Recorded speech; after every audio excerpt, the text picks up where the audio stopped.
have a situation we're trying to contain. We are in lockdown.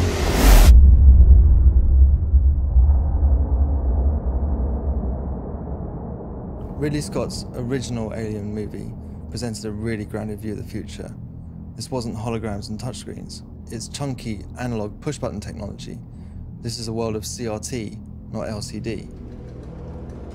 Early in development, our artists studied the work of Ron Cobb, who was one of the original concept artists on the film. And the goal was that if we could understand his process, we would be able to expand on the universe while still remaining faithful to the original source.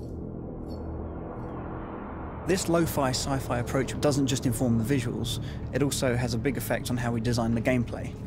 If you take the motion tracker, for example, it's big and it's heavy, you can't hold it at the same time as a weapon. And all it does is tell you the movement of an object on a 2D plane, and even then, only on a small cone in front of you.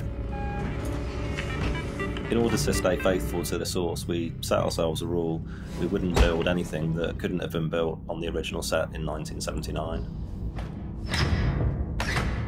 I'm in. Everything in our game conforms to this retro future aesthetic.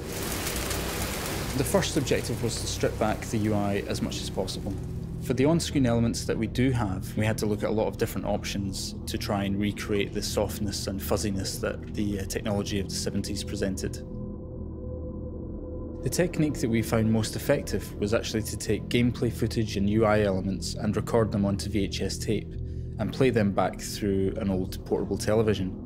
And on its way, we would distort the cables and stamp on the tape and generally destroy equipment in the process. And once we got that back into the game, we found that it didn't just look authentic, it was authentic. This is a game set in the future, but baked in the past. It's a place which we can really relate to. It's also a world in which technology won't save you.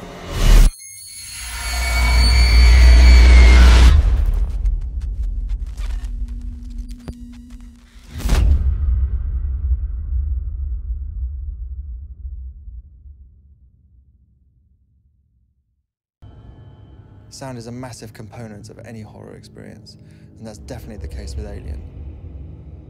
We wanted to be as authentic as possible when it came to recreating the sound of the original music, and so we put together our own orchestra from the best musicians that we knew around London, including some who'd actually played on the original recordings with Jerry back in the 1970s.